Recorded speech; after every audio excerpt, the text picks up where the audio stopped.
Hello everyone, welcome back to the Handspinner Review Spot YouTube channel. At least I hope it's a welcome back. If you like what we're doing here, or if you seem to like what we're doing here, then please hit that subscribe button, that helps us out a lot. Right, okay, so another review today. What we're going to look at, this is a bit of a name to conjure with, but one that I haven't actually shown on the channel for quite some time. This is Emerson Hodge's Random Fabrications. This is the Tri-Portal. Now previously I've shown the bipole version of this, the Portal, and unfortunately I don't have that on hand to show as a comparison. But I'll run you through a few others to give you an idea of what's what. So there we have the Tri-Portal.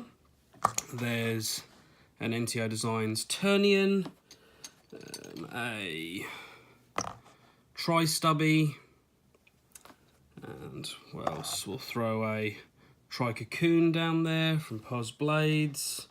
What do you reckon? Does that do?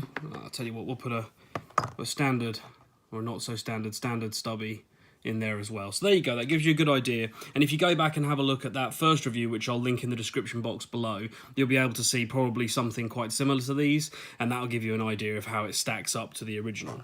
Right, let's pop these out of the way and have a quick look. Well, I will just point out, if we take these two guys, you can see here that the spinning diameter, or radius I should say, see if I can do this on camera, is slightly smaller on a Tri-Stubby than it is on the Portal. Okay, so let's get on.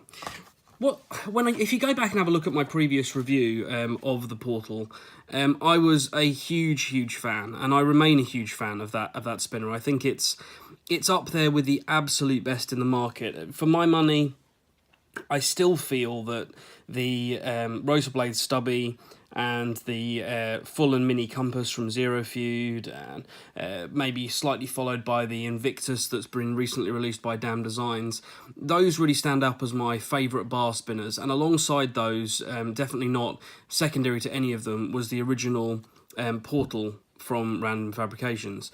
Why was that? Well, if you go back and watch that review, it's just that everything on a Portal, and certainly in those original ones anyway, is beautifully and flawlessly finished.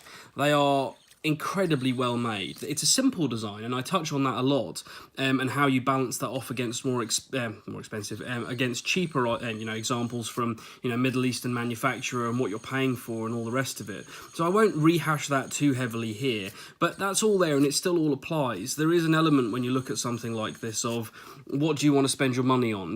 What is it about it? But I do think there's something about a piece like this which just lifts away. So rambly. This is terribly rambly. Let's move on.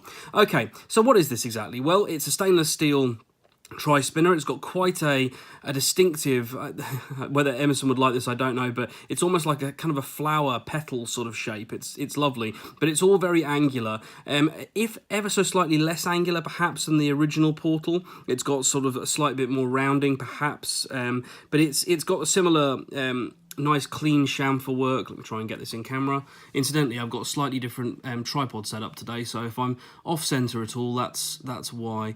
So there you go, you can see all the different facets and everything, but equally there are some extra cuts on these arms which give it just a little bit more of a light show. And then the thing that I loved perhaps more than anything else about the design on the original was these fantastic machining marks. Now you can't feel these, and that's what's such a pleasure about them. They almost look like they're intentionally put there, and they create the most fantastic light show when this spins. It almost seems like it's rippling. It's just amazing. So yeah, it's flat. And then if I take the buttons off, and that's another thing we'll come on to in a moment, is the buttons. If I take these off, what you see underneath is, I think this is so pretty without the buttons on, instantly enough. The buttons overhang the body, but in a less obvious way, because obviously you're looking at three arms, so there's less of that negative space on the outside for the buttons to overhang, but you've got something very similar going on here. And then you've got a glued bearing. This is a 10-ball R188 hybrid ceramic. It's an excellent bearing, nothing wrong with it, but we'll come back to some thoughts on that. It's just beautifully cleanly made. Everything's super smooth. Lovely chamfer down into the button area here. It's really nice. You'd almost think, he leaves the edges in very cleanly cut on these, and if they weren't so beautifully done, they'd almost be sharp, but somehow they're not quite. It's really quite special. And the buttons are a slightly different a slightly different version to the ones that were on the Portal that I reviewed. The Portal ones I had these concentric stepped areas, sorry, off-center again, these stepped areas running all the way down into quite a deep dish. This, as you can see, takes those steps down and then puts a flat portion in the center. But we'll come back to that in a little while. So, what about in use? How are the ergonomics on this guy? Well, in short, they're up there with my absolute favourite tri-spinners. What would they be? You know, the Tri-Stubby, the Tri-Crusader's another one of my real favourites when it comes to tri designs. I'm a big fan of the Triad from Damn Designs. The Turnian's another one that I really like. There's quite a number, but this is up there with any of them. It's incredibly ergonomic. It falls. It's quite a good fidgeter, and I think it does have something in common with the Tri-Stubby in that regard, in that this is obviously an outer weighted spinner, so these are all positively tapered arms, and so you end up with less space than you would have in something negatively tapered like this, but somehow it's quite easy to just slow the spin slightly and re-spin it. It's just great. It's very, very comfortable. It's also, this one's a fairly weighty spinner. I actually didn't weigh it before the review, which is very poor show of me, but I'm sure you can find that information on the Random Fabrications website, which I'll put in the description box below. It's incredibly stout, but it doesn't feel too heavy. It's comfortable enough. It's certainly not unpleasant in any way. It's just really, really nice. And the way it leaps away from the finger with this hybrid ceramic is lovely. It's got a really nice frictionless quality about it. What are the downsides? Well, to be honest, there kind of aren't any. I mean, if you look at the way it moves, it's very, very smooth as you would expect. It's got slightly more outer diameter than some current tri-spinners, but it doesn't in any way feel large to me. There are going to be other material versions of this, I'm sure, which will give people options of different weights and what have you. It moves direction really, really nicely. It's lovely. And I think one of the things that really stands out before we properly get onto any negatives is the fact that it's dead stable. This is a really important point, really, and I should have got onto this earlier. This is one of the most stable spinners I've ever had in the collection. It's as stable as the Tri-Cocoon, as the Zero Feud Tri-Compass, the Taiwan that I had, which was, you know, really my benchmark. This is up there with the most stable spinners available. So, negatives. Well, there aren't really any particular negatives. They're all rather subjective, to be honest. The buttons aren't my favourite. I've actually ended up often running this with a set of thick stainless steel Zero Feud buttons, which I think look perfectly nice. Perhaps not quite as in keeping as these buttons, but they do work well. And what they do is they just give you a little bit more clearance. I don't know if you can see very clearly there, but obviously these are considerably thinner, and these just give you a little bit more clearance. And as many people who watch the channel frequently will know, I like a bit more space on the button, which just gives you a bit more room around the spinner. I've also used these Van Pelt buttons here, which are really quite tall, and they work quite nicely on here as well. It just, for me, it's no great negative. They're comfortable, there's nothing wrong with them from that point of view. They're nicely machined, but I just like a little bit more clearance.